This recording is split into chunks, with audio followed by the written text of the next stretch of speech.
Happy day, happy life, happy journey. Welcome, everyone. So grateful that you are here. I'm super grateful to be here with my guest, Carlos Duran, who's hanging out while we riff for a minute. And I want to wait till a few more folks stream into our loving room so that we can share all the brilliance that is this amazing man, my brother, Carlos Duran. So while we're waiting, while you all are streaming in, welcome, everybody. I want to let you know that Rythmia is open. We are open. We've been open since November. We have one of the most amazing protocols in place. I don't know of any other resort of its kind in the world that's doing this. We do a highly accurate, 98% accurate rapid antigen test before check-in. So everybody that comes is tested before they check in, before they walk on property. And then we do twice daily temperature checks for all the guests while on property. All the staff is checked and tested. And so this gives us the ability to have an experience pre-COVID. People come on property and it is an amazing return to hugging people and being close to people and not distancing ourselves physically, mentally, spiritually, or emotionally. So that's what's going on with Rythmia. We've got some folks coming in. So just to finish that up, the number is below. Call, check it out. It's easy to go in and out of Costa Rica. Come see us. We'd love for you to come see us. And Carlos will be there with Taita Juanito in March. So without further ado, let me introduce this man who's been so patiently sitting there, Carlos Duran. And let me tell you this. Are you ready? Because this man is considered to be the most notorious spiritual gangster alive today. Word. When you want to live a life of raw authenticity, and that is truly how I experience you, man, like true, authentic, raw, ultimate fulfillment and mega wealth, Carlos Duran is the man you go see, offering you guidance based on his unique blend of spiritual experience and entrepreneurial success. Carlos helps you break past all the mental and emotional BS. That's belief systems, if you didn't know. The mental and emotional BS, which is keeping you from living your true and highest purpose. Carlos has opened the eyes of thousands of seekers who want to define who they are by the quality of their actions, by the depth of their legacy, not by the number of dollars in their bank account. Mega wealth is represented in the highest states of health and abundance for your mind, body, and soul.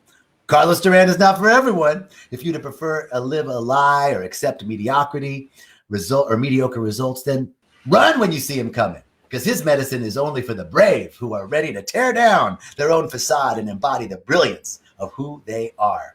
No matter how much you have accomplished or acquired in this life, if you're not waking up every day in pure joy, ready to seize the day but wish you were, and you're willing to strip out your ego and achieve the states of personal empowerment, then you're ready for Carlos Duran and you're ready for Rise Up Revolutionary Conversations. Brother Carlos, welcome.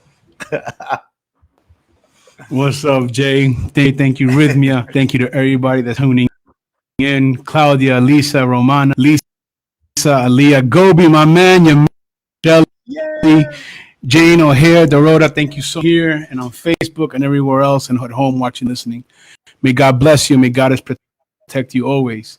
May you always know full joy and the purpose of your creation and the love of your creator. What's up?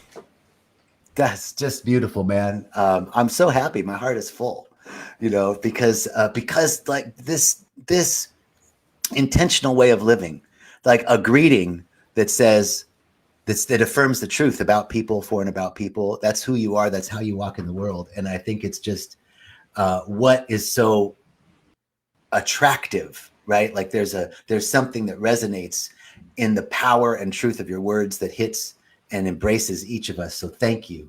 And I'm doing good. I want to know how you're doing. How are you, like, really, how are you doing in these times?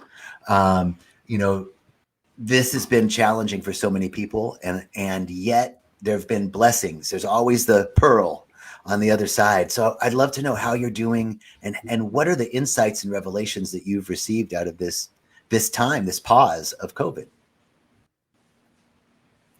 Brother, I thank you so much for asking. And that is not without the caveat that life is going through transitions, a lot of challenges. But through the walk, through the path that I've been gifted, I've learned to see that problems are nothing more than potential growth. Really an illusion. It's really based on perspective. And I say that because I hype up a lot love, light, and greatness. And anybody asks me, I'm always doing excellent. But it's not bullshit. Like, I'm for real. But I want people to know that my life isn't some rosy, carefree, walking along a golden brick road thing. I mean, it's treacherous. It is with challenges, just like a lot of people that come into your life to move the ground under you. There's things that come to your life to tell you. And so through love, light. Is my mic muted? No, it's not muted, but there's a lot of feedback. Maybe if you pull the mic away a little bit or turn it down a little bit, because I think you're just hitting the high points. How's that? It's still got a little feedback. Try it again. Yeah, I'll lower for you. There's a little bit of still there, brother. It's starting to It's crackling. There's like some crackling when you speak. Me. Okay. It's starting. We're gonna Colombia. we're going to know that it's all gonna work out. Gobi's saying, pull the plug out and replug it in. Thank you, Gobi. You want to try that? All right, Gobi, I'll try that. Gobi an AV guy, so let's try that. Right.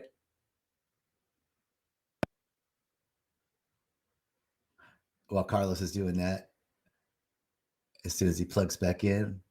Oh, we lost him. He'll be coming back. He'll come back on here in a second. Yeah, Donna, it is all the electrical vibes. I'm so excited about talking to this guy. He is such an amazing individual, as you all know. I can't wait for him to come back on, and we'll continue the conversation. So good afternoon, everyone. Hey, Julie and Darcy are in the house from Seattle. Lauren, JG, Joaquin from Spain. Bienvenidos, hermano. Nandi, hey, Gobi, thanks for your help, brother. Let me see if Carlos can come back in here. I'll text him. Sorry for the delay. Man, this is such a thank you. Love you too, brother. Lindsay is here. Suzanne. Okay, so we're gonna riff for a minute while Carlos is coming back in on the stream. I want to share with you, a little bit about what has been so profound for me preparing for Carlos. He wants to talk about. I asked, what are the topics that you want to talk about, and he wants to talk about. Am I still glitching, Suzanne, or was it just Carlos that was glitching? He wants to talk about indigenous appropriation of the plant medicine path, which I think is such a fascinating conversation. So I'm waiting for him to jump back in. And the other pieces that he wanted to talk about are living a life of fulfillment. So, what an interesting piece here, the idea that we're all so attracted to plant medicine. There's this huge outpouring and outreach for plant medicine. And yet there's an aspect of it where we are appropriating some aspects of indigenous culture. So this is the aspect of how do indigenous people view this? Because at the same point, the medicine wants to be shared. The medicine wants to be expressed, right? So some consciousness is moving through everyone. And yet at the same time, there needs to be an awareness of how we co-opt and appropriate other aspects of indigenous culture. I'm wondering where Carlos is. Let's see if he's having trouble. See, I can't type and talk at the same time. So listen, here's what we're going to do. We're going to continue talking and just hope that Carlos is going to jump back in. And now I get to riff a little bit on that, right? So Cultural appropriation. We're talking about justice. We're talking about respecting other cultural expressions, and the appropriation of it is an unjust overreach, where when you're appropriating something, you're assuming it into a larger culture, and in some essence of that, there is a thanks, Shelley. In some essence of that, there is a disregard and a diminishing of the original culture. And so how do we proceed? I'd love to hear your comments. How do you find that you are, wait, I think Carlos is coming in. Come on, baby. Yes, here he is. Without further ado, mi hermano, you're back. Awesome. And the sound is great, all too. Right. Is the crackling gone? Crackling's gone. No, excellent.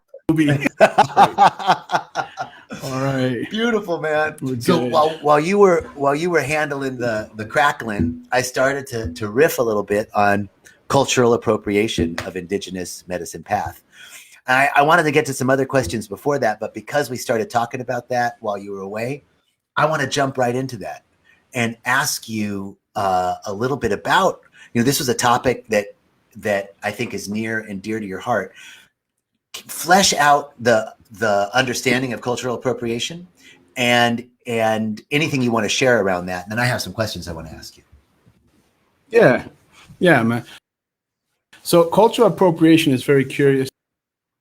It's another construct with perspective of my teacher, Taita Juanito. That culture, really, when you go far back enough to the origin of humanity, we're one single race. We're the human race.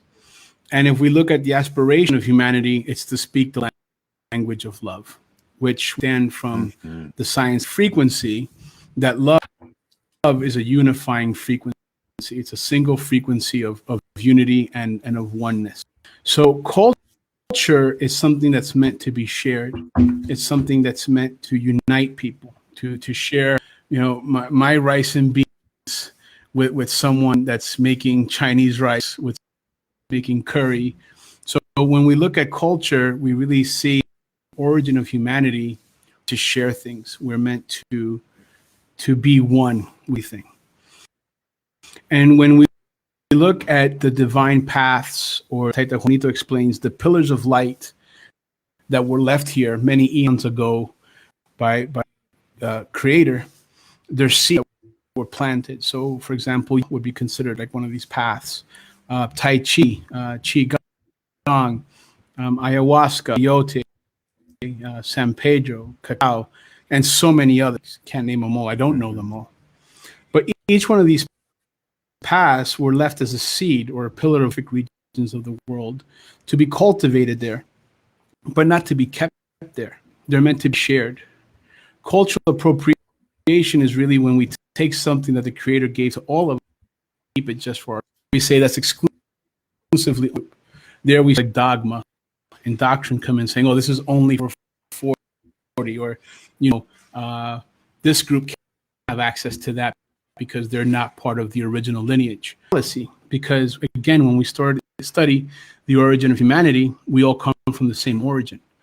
So everything that the Creator gave to us, like air, like earth, like fire, the wisdom of mathematics, the wisdom of language, it's meant to be a unifying force. It's meant to be something that we all can partake in, that brings brothers and sisters of different skin colors together, them apart.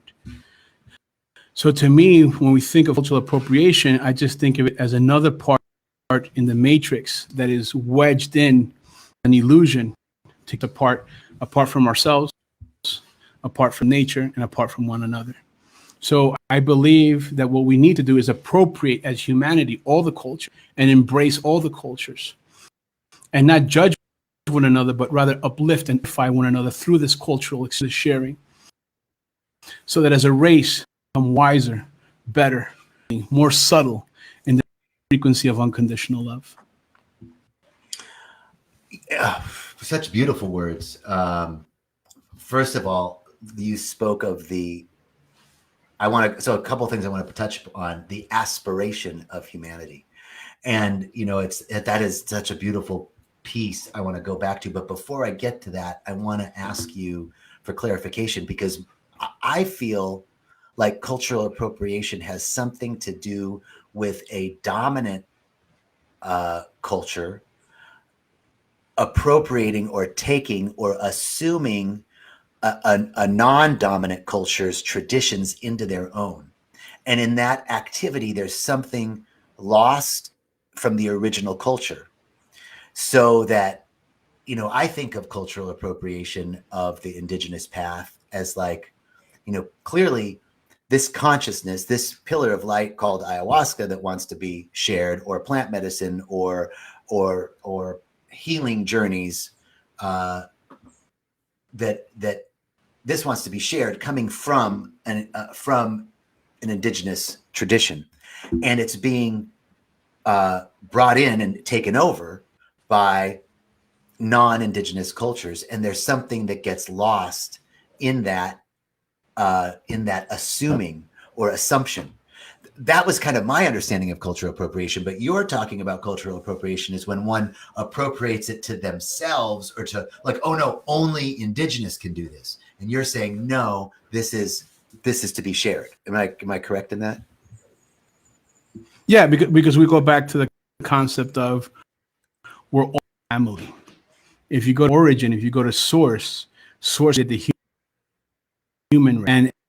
And in that creation, we're all one. So everything here on earth, there is between one and Yahweh. They're both blessings from the Creator. Or fire and yoga, they're both blessings from the Creator.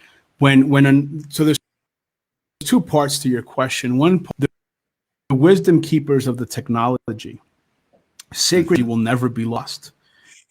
It is the birthright of humans.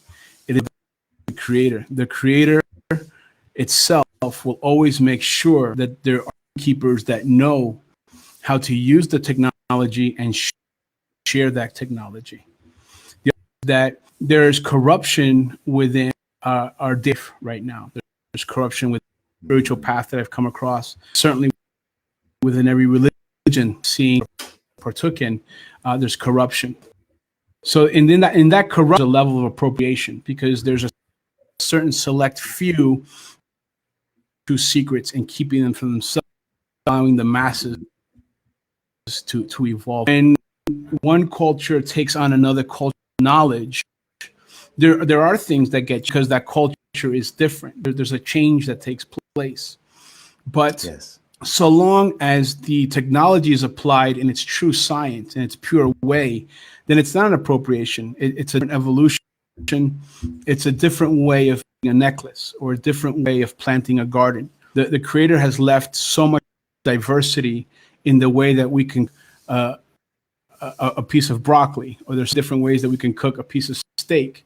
There's so many ways that we can make a smoothie. Elements, and there's a base truth to the technology, something that must not be corrupted, which is the science of the technology, the way that the ancestors gave the math application. Okay, but in that vessel, different ways that we can paint it. There's different tones of music that we can add to it. There's different ways that we can celebrate it. And what it does is it expands it. It makes it more attractive to more people. It makes it more inclusive rather than exclusive. So the corruption of the original technology, and it sounds to me like this openness and inclusivity, and from what I know of your practice and Taita Juanito's practice in terms of, your work that you do with our holistic team at Rythmia, and really training and being part of that, that it's not necessarily only indigenous keepers of the technology that can be true practitioners. Or it's not a corruption of that original technology if non-indigenous are utilizing it. Is that resonant with you? Does that fit with what you're saying? I thought what Teta Juanito explains is that, one, we don't know everybody's soul has been, right? So we could take a snapshot of it, right? Latino background, for example. But where has my soul been Jewish in a past life? Was my soul of a Muslim faith? My soul travel like lands. So all of a sudden we're defining this great concept of a spiritual technology based on a shot of a being. And that's correct, because that's very limiting to one fraction of a very long or time sphere, to be more accurate. So what we have to look at is that technology, spiritual technology, is a gift from the Creator, and by the humanity to bring us all together. So if we don't share it, if we don't adopt it, then how could we possibly be part of it? Something here Mia said, she feels that cultural appropriation is when the original culture is mocked and not respected. Speaking to Mia and to that point, which is a very good, I think that's outside of appropriation. That's just more of disrespect. That goes back to the statement of corruption, where we're not respecting, we're not giving honor to. And you find is, again, even, for example, take ayahuasca or yoga. There are those that appear to be in the physical body of their current incarnation, to be of that lineage, so they would be said, oh, it's appropriate for them to practice that culture. But when you look at how they practice the culture, it's a corrupt way. It's either practice for the pursuit of power or money or sex. That's a corruption of the culture. That's a corruption of the technology. The technology itself be preserved. Even if tomorrow all was lost, the Creator itself would hold that technology until we were ready as a planet to receive it again. I want to echo that point. The way I come around that understanding is the universe is the most efficient organism. There's nothing is ever wasted. Nothing is ever lost. Nothing. Energy is neither created nor destroyed, but transferred or conveyed into various forms. So, there was part of me is listening to you going, wait a minute, but if everybody disappeared, we're going to lose this ancient tradition and da-da-da-da-da. But then there was the metaphysical, spiritual truth that nothing is lost, and that all is held in the mind of God, always seeking to express itself in, through, and as, looking for the appropriate vessel, whoever's willing and open. So I thank you so much for that, brother, because you helped me crystallize that in my mind. Your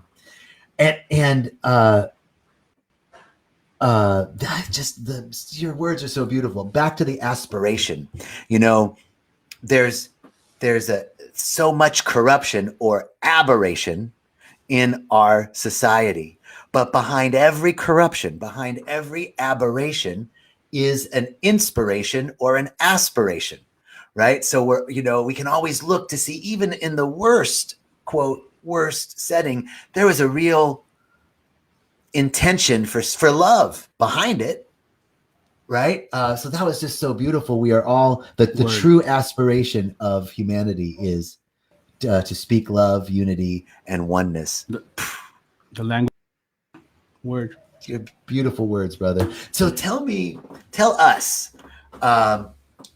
about, I want to talk a little bit more about money and spiritual living, because that is a huge topic. But before we get there, I want to know, like, brother, you tell us about your journey from how you got to where you are, your story of germination.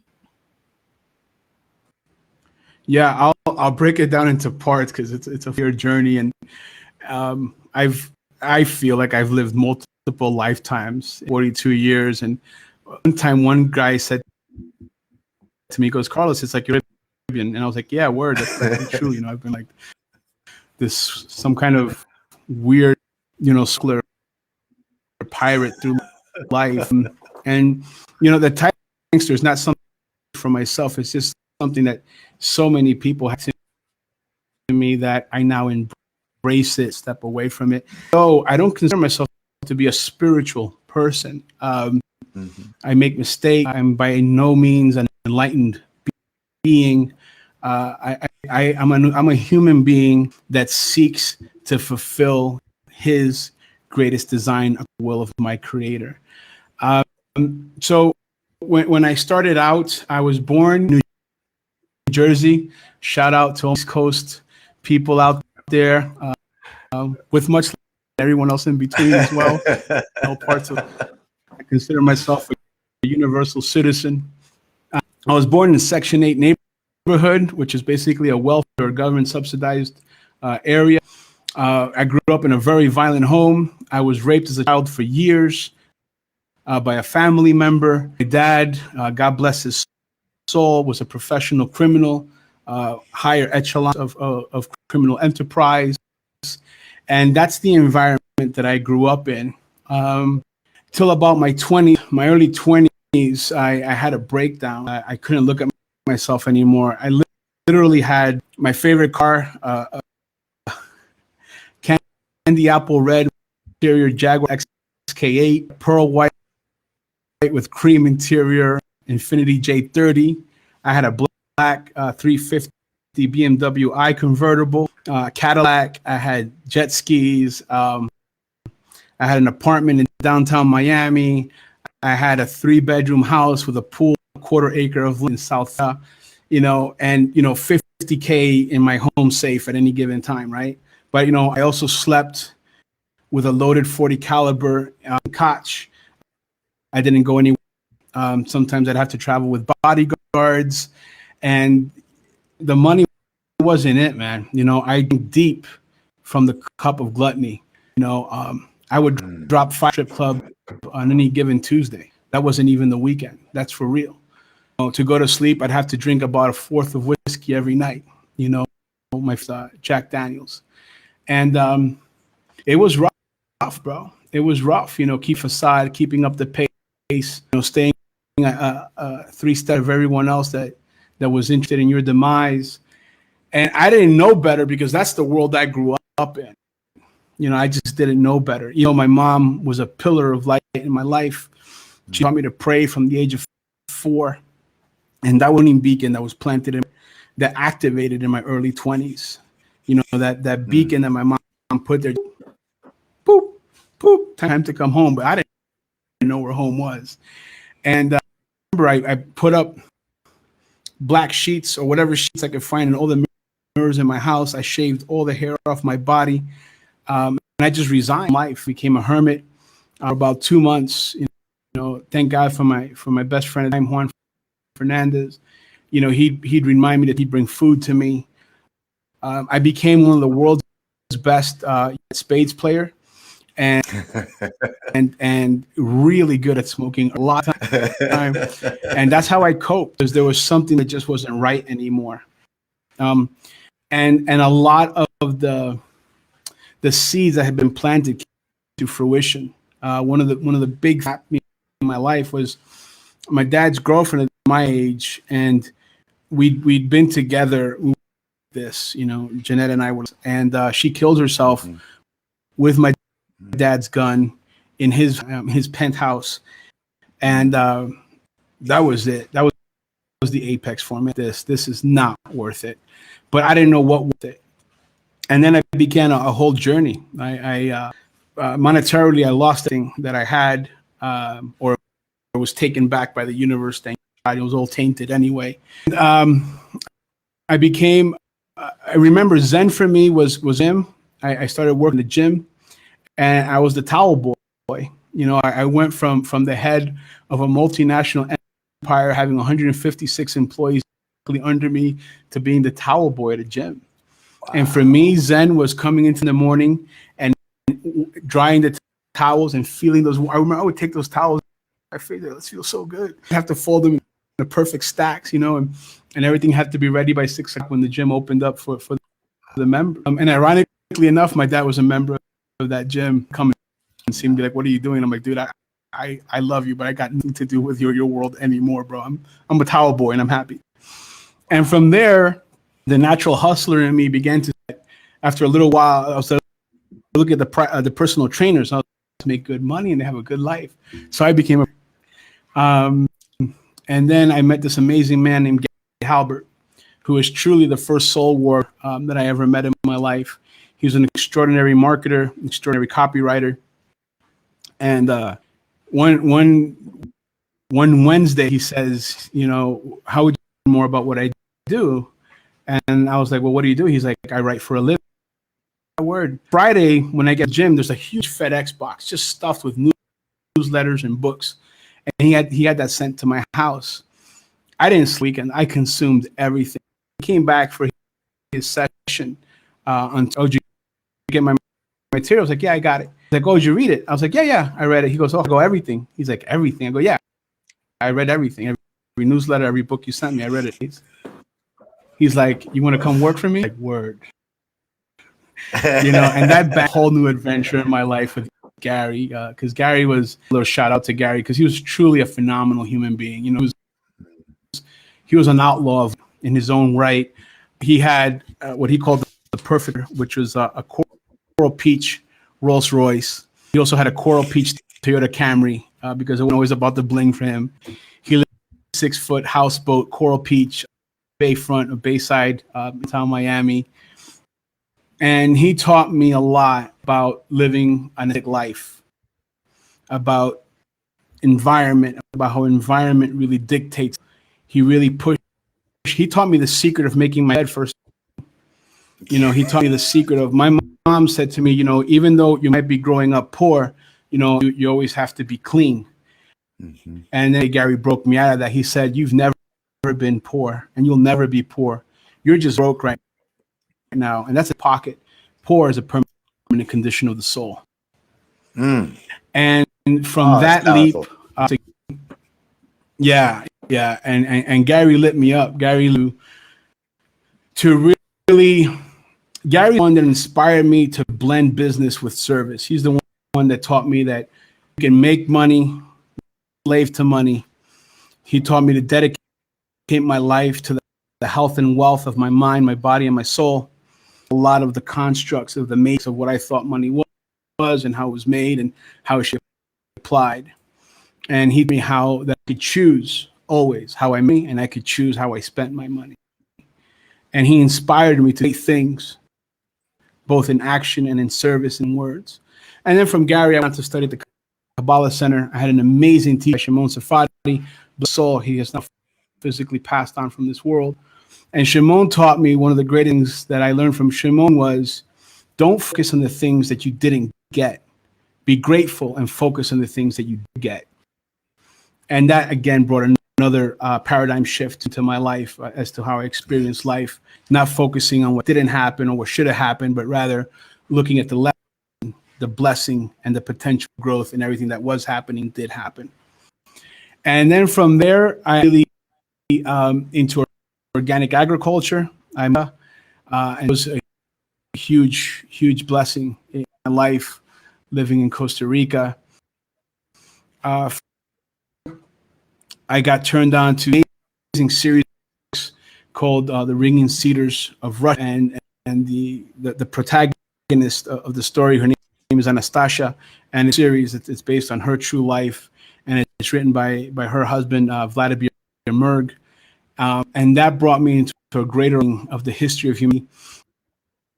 And under that, there was a whole underlying study matrix of the construct of addicts.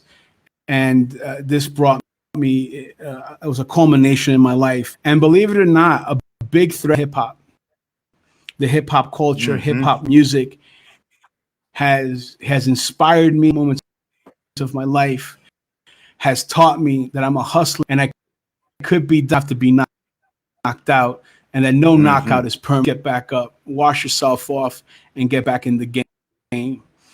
And through that, I met a lot of different people. And I met a lot of people in physical sense.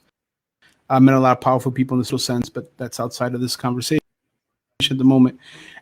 And a lot of money and wealth. And I just got to see a reflection, happiness that I experienced back in my early and my teens. Like, wow, this is really a thing. And then I told Joaquin Sada, and he says something to me. He goes, yo, your life has to be than dollars in your bank account. As you can see, I've piled all this on, and this is what so much clarity into my life. Eventually, I'm working at a farmer's market in Costa Rica. And my boy next to me, Tristan, big shout out to Tristan, said, "Hey, you want to go to a peyote ceremony?" I was like, "Word, let's go drink some peyote." Never done that before. When is it? He's like, "Tonight." I was like, "Word, let's go." So after the mark, we hit up to the hills. We have peyote. About 4 or 6 weeks later, he says to me, "Yo, you want to go drink some ayahuasca?" I said, "Word." You know, I thought I'd have to go to drink ayahuasca. I'm like, "When is it?" He goes, "Tonight." Like, who's giving the ayahuasca? He goes, and I said, "Oh, wait a minute, shaman. Those guys are snake oil. Sure about this?" He's like, "Well, let's go check it out." So I remember they were doing two nights up in this mountain. You have to walk 4 nights up this really mountain. And I bought money for 2 nights, but I only signed up for one, right? Because I didn't know the shaman was a snake oil salesman. He wasn't going to sucker me into anything, right? You know, always on guard, you know, and to drop that armor as well. And sure enough, there's this little 5'7", probably 160 pounds if his clothes were soaking wet, little there. And I'm like, oh, who knows about this? He's so young. And I don't know. All right, I'll drink. And so I drank, and I had an amazing experience. All mentions came through. I had an amazing visions, visions. They weren't like celestial, real, but things that I was seeking in my life. So I stayed for the second night. And the second night, at that point in my life, I've been reading about Eastern philosophy. I was reading this book called The 11th Hour. And I had this whole thing in my mind about, you know, masters and teachers and everything like that. And in the night, I wake up, and there's about 20 of us in the Maloka, which is the sacred space where ceremonies held. And this Maloka was very big, very dark, with a fire pit in the center. And I hear all this noise around me. So I wake up. I'm like, oh, what's going on, man? And I see this little Indian, the same little Indian, which is the guide of the ceremony. It appeared to me that he had multiplied himself, because there was one version of him standing in front that was in the Maloka. And to some of them, he was kind of crazy chants or songs or something, which now I've come to know are the Icaros. Dry leaf thing, and some others, which is the white. I think he was playing harmonica over. This is only my second night of ever being exposed to this matter. But I get it in my that if I can find the teacher and touch his feet, I'll be illuminated. Because in my mind, that's the whole point of him being multiplied. I now have to go on this dirt floor, trying not to bubble in this, you know, state of heightened consciousness. And every time I touch a foot, it's just dirt. It's just. Eventually, I get to the end of the Maloka, and I remember that somewhere back there was a hammock, and he had been laying in that at some point in time. So I crawl up to the hammock all quiet, and I look up, and there he is, back and forth with a harmonica over his hand like this, and his hand over his heart.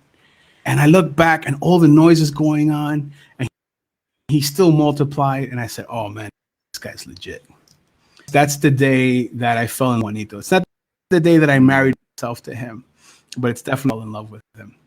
And from there, the last 8 years have been a path of sharing inspiration with others, because I came to understand is that if a true street pit bull like me could be given the love, everyone's qualified for it. No one gets left out.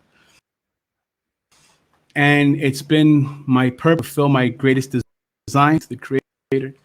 It's been my desire to bring inspiration, to bring tools to the world, and to help us all come together despite the darkness that is so shrewdly devour us. In the end, love wins. Woo! Hey, man, thank you so much for sharing the entirety of that story. So powerful, and it speaks, you know, the comments in the chat. It's really resonating with people, and oh, you know, one of the things that struck me most about the story was your friend who I forgot his name, the guy in Miami who sent you the books that you read. Gary, right? And like what an angel, that moment, right? That helping hand. And I think so many people today, especially we're in this conversation nationally about how to help people, socialism, all of that kind of repartee that's going on between the liberals and the conservatives in the United States. And I remember for myself that I had someone like that, a helping hand that came. Man, we all have so much potential, and it's not necessarily a hand out, but a hand up that just at the right time activates something within us and changes the trajectory of our life. And I think that was such a beautiful moment. And then as you talked about living an authentic life, and truly, man, that is such a beautiful expression of who you are, and your words are so powerful and authentic. And it is true. Like, if we all don't get across the finish line, none of us get across the finish line. And I think, yeah.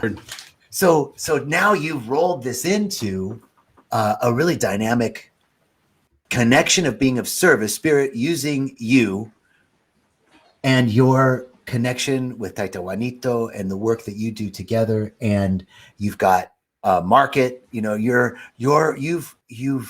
moved beyond monetary gain for the sake of monetary gain. And you are combining the abundance, the natural abundance and harmony and balance and order that is the nature of life and the universe and God, and living your life in that way in service. So that leads me to the next question of, making money in spiritual living, which you seem to be doing really well in terms of being an expression of the inherent abundance of the universe, and being spiritual. I always say that there's 4 P's to profit: people, purpose, planet, and profit. And I think you exemplify that. Share with us a little bit about your ideas of spiritual living and making money. Yeah, I'd be happy to. In fact, just having a conversation about this last night with Taita Juanito, because I do draw fire because of that, and a lot of criticism. And here's the summary of it. And I'll take a lot from last night's conversation about this. One, it depends. I want to give a shout out real quick to Shelly, to Gobi, to Debbie, to Amo, Nick. Thank you so much for coming on there. Thank you so much, all of you. Love you guys. May bless you and God protect you always. So when it comes to, all right, so is not defined by money. Money is just a game, and I think the game is over and the casino is just running on power generators, right? When you look at money, first you have to ask yourself, what is it that you want, right? Projects, what are your purposes in life? And if you want to live a recluse, if you want to live the life of a hermit, that's blessed. That's that's beautiful. That's awesome. Money to me is just a tool, and to what is it that you do? So, for example, Four Visions Market, the website that we have that bridges the Western world with the Amazonians that people's life requires. Well, let's take COVID as an example, which you touched on. During COVID, when a lot of these tribes couldn't travel out of the jungle as they normally would, because a lot of people don't understand that the industrial world has reached the Amazon. Unless you're a very remote, you need some kind of money for clothes, to materials, to make your goods, to exchange, to buy certain foods, to have better education. Because even the tribes want their children to be part of the technological world, positive sense.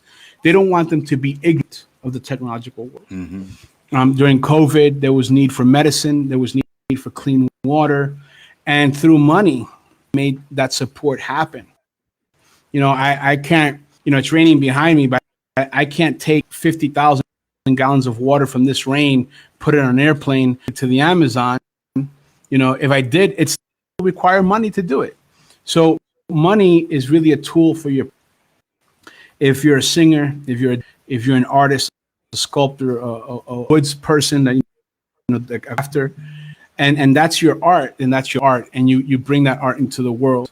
My art happens to be enterprise, of scaling enterprise for the purpose of bringing it back to, for example, through Magic Fund, nonprofit that I'm very honored to have founded and be a part of, we've already acquired over 300 hectares of prime Amazonian land. That didn't happen without money. The land preservation project that we have there, the meditation project, the food preservation project, the nearly extinct and rare plant life project that we have there, doesn't happen without money. The work on that land, they need money to work. They don't work for free. So money is just a way of getting something done. Those are the want to get done. Now, understanding that if you want to live a simple life, a very simple life, that's also honored because that's the picture. That's part of the beauty of the tapestry. But when we look at the Creator that lives in abundance, the Creator truly lives in an excess of greatness. When you look at a field of fruit trees, it produces so much fruit that it appears to wait on the ground, as fruit drops and it rots. But really what nature is saying to us is live in abundance. The oceans are full of water. The rivers constantly run. And with that, we see that a key to abundance is sharing. A key to abundance is planting seeds. So again, going back to what you said, I like to take purpose and profit and sit with people and create a channel for my passion. And that's an invitation to everyone that feels that ashamed or that they have I don't want to deal with money because, well, then how are you going to get your project done? How are you going to hire the best people who also have responsibilities to their own life? Maybe it's loans, maybe it's rent, maybe it's food, maybe it's a spouse and kids, maybe it's all of the above. There's a responsibility there. So until we're able to extrapolate ourselves from the money, we need to use the tool to progress into light. The more land that we acquire through consciousness, the more food that we plant, the more that we clean the water and go into clean technology, free technology, because the science, Tesla and his predecessors have already proven that. We can use a way to get away from, ironically enough. But again, it depends on your purpose, right? So you can have a very simple life and that be your gift to the world. That's how you create abundance, is through simplicity. You can have a life that is comfortable, where you're able to provide for yourself, for your family, for your community, right? Or you have a life of more extreme financial wealth, where you can go out, provide for yourself, your family, your community, and then the planet around you as well. I think of money as stored potential. It's like this promissory note of what's possible. And like anything, it can be used, it can be used in service, or it can be used in a way that doesn't support or benefit life. Right. And so this promissory note, is this circulatory note, allows us to step into potential and possibility. And I think at the end of the day, Jay, I'm sorry, I didn't mean to cut you off. It's deception, right? I mean, there's a great mind called Charles Eisenstein, and he wrote a book called, which I highly recommend. And really, when we look at it, we should get back to a gifting economy, because money is just paper, has no value. But like you said very wisely, it has stored potential. So while we deal with, right, while we deal with it, we ascribe to it the potential. How we subscribe to money makes the difference. As Joshua Ben Joseph said, it's the love of money that is evil. But if money is just tool, like a hammer or a nail, or this video camera, microphone, right? If it's just that you use to create a greater expression of life, taking that circulatory stored potential and giving it purpose. Okay. Book is Sacred Economics. And Sacred Economics by Charles Eisenstein. And The Ringing Cedars of Russia was a series that you mentioned? Yeah, that's a 10 series, a volume. Yeah. So you're just dropping some wisdom, man. And I also think of this, Rythmia gets talked about in this arena as well. right? And there's a sense of like things should be free. Why aren't you doing this for free, right? And I think there's this new model coming up. Like the old model was like the Carnegies and the Rockefellers. They just screwed everybody, made a ton of money, and then did some philanthropy, right? You know, like that's the old model. Let me fuck everybody over here, and then I'll give you some money over here. Right. But that maybe exactly. I think the new model is this broader idea of including, as you said, people and planet and purpose into the realization that that the life of spirituality, the life of service, isn't necessarily a life of physical lack. And as you pointed out, physical abundance. Right. It's not right that it's not a choice between lack or how was I saying that? That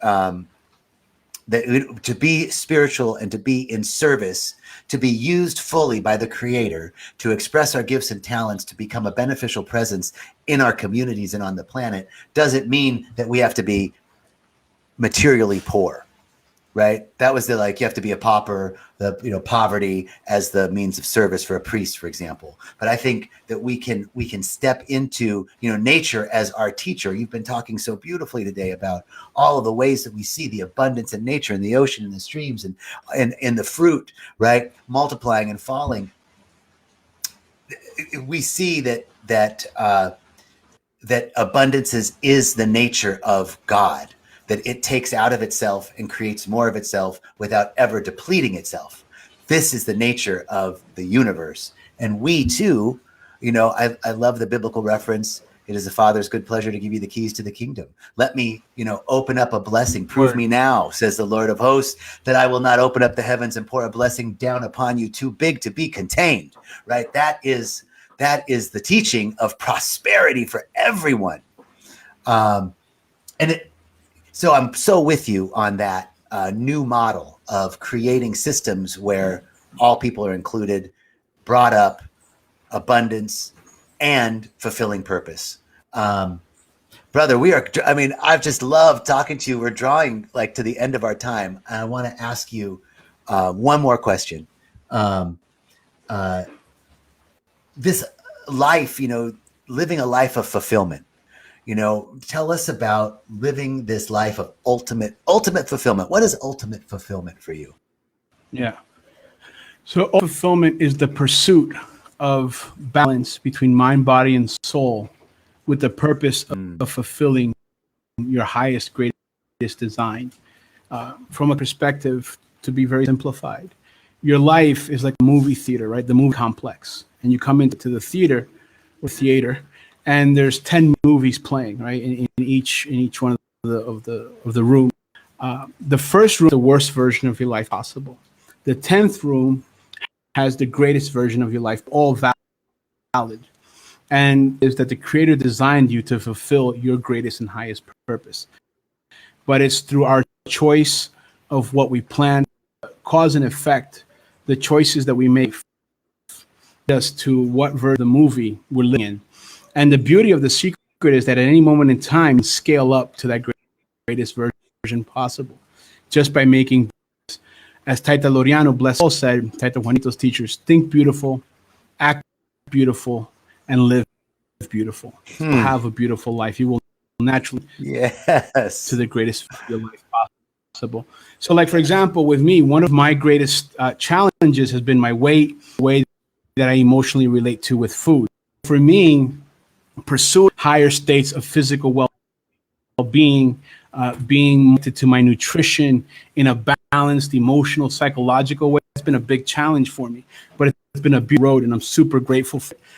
I'm super grateful every time that I eat a healthy meal, every time that I get to go to the gym and put in a good workout. I feel like I did grind. I put in my time, and it feels just as when I go out to nature and I balance my soul, or I go and pray and meditate, or I edify with some knowledge that I could then apply into life. And so ultimate fulfillment is having a life where your body and your soul are in a pursuit of balance with the purpose of fulfilling your highest destiny or your greatest design according to the will of the Creator. I want to touch on something, Jay, before we go to just a second. I just want to give Jerry and Rythmia and you, entire staff, a huge shout out, because people isn't Fincan Biwasi free, which is Taita Juanito, or why isn't Rythmia free? One, we do have programs. We do offer both Fincan Biwasi offer, but people have to understand what Rythmia is. Rythmia is an business concept for a man that was set for life, cashed out everything, and took all that and put into this unproven business concept. Purpose of creating a pillar of light for the Western world, creating a bridge that allows the Western mind to find comfort in a place to meet an ancestral path. And that takes balls. It takes testosterone. If you were a woman, it would have taken ovaries and estrogen, but he happens to be a dude. So that's what it took for him to do it, and Rythmia runs 24/7. People know during COVID, reached into his pocket and kept paying salary. He created work where there was no work to be created so that people could keep eating. Paid some of the best salaries in the country by working at Rythmia. Opportunity, network, education, spiritual fulfillment. And this is just the staff. These are just the house and groundskeepers. Never mind what happens when you go to Rythmia as a visitor, as a participant to receive soul expanding experience, changes lives. So why do you need money? Because the lights have to be kept on, because the food has to be served, because the medicine keepers that come there, they have patients too, because of the networks that created through Rythmia. It gives back to indigenous communities, then take that money, are able to grow and expand and share with their youth their ancestors. So it's a beautiful bio happens. So I just want to give Jerry and Rythmia and you, Jay, and everyone else, staff, a huge shout out, hug. And if people don't understand, that's okay. But if we take emotions out of it for a second and do a little bit of research, why spiritual institutions do require money, because name at the moment, that's not the end goal. That's just a temporary moment. Wow, brother. I'm going to call you Reverend Carlos from now on, because you speak like a right reverend. No, brother. Man, that's my job. No, man. No, seriously, just truth and beautifully spoken, authentically spoken. I'm so grateful. I want to cut that and give it to Jeremy. Like, dude, we were talking about you, and Carlos said some really nice stuff. Right? It was beautiful. Thank you for that, and thank you for the work that you do. Thank you for the light that you bring. Thank you for your yes and your willingness to walk this path and to constantly excavate yourself so that you can be of service for your own spiritual growth and development, to walk that path with others, and clearly the things that you're doing in service to a world that works for the best and highest individual and collective good everywhere, whether it's in the Amazon or in North America. Man, I just want to kudos and acknowledge you and shout out to you, and so much thanks for the work that you do. So much thanks. But honestly, brother, and Taita Juanito, we're so excited. When are you guys coming? It's March. Are you there in March? Yeah, no, Juanito's going to be there next week. He'll be at Rythmia. You can always go to Rythmia to get an amazing experience where the Western medicine, the Western comfort meets the ancestral path. If you want to come to a Colombian experience, come see. That's fincanbiwasi.com. You can check out Taita Juanito. If you're looking for spiritual tools, or in fact, I have a course called the Ultimate Fulfillment Course. It's absolutely free, and you get that at 4 Visions Market under online courses. That's 4visionsmarket.com. And if your heart is cold to support on, if you want to reach into your pocket and drop $10,000 or $100 or $10 towards projects that are direct action projects in the Amazon, check out magicfundamazon.com.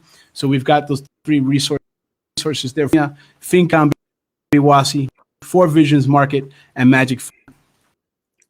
Beautiful. Thank you, Carlos Duran, my brother. I look forward to being with you soon, and I'm so grateful for the generosity of your time, and I'm grateful for who you are. God bless you, brother. Big hug to everybody out there. Thank you so much. Yes. Sean, Donna, Mia, Shelly, Rick, Gobi, everybody watching. May every day be the absolute greatest day of your life. May you always know the Creator flowing in you and around you at every moment. May God you and may God bless you always. Thank you so much, Jace. Thank you so much, Rythmia. Thank you to you at home. May you be inspired to go out and live the greatest version of your life always. And so it is. And so it is. Thank you, brother. Thank you all so much, knowing that you are constantly guided to an ever-increasing good, led to ever-widening fields of awareness and an ever-deeper connection with the source of all of life. Many blessings and much gratitude for your presence. Thank you all. We'll see you next week. Bless Sarah. Hi. I see you got much. God bless all of you. Thank you. Yes, yes, yes.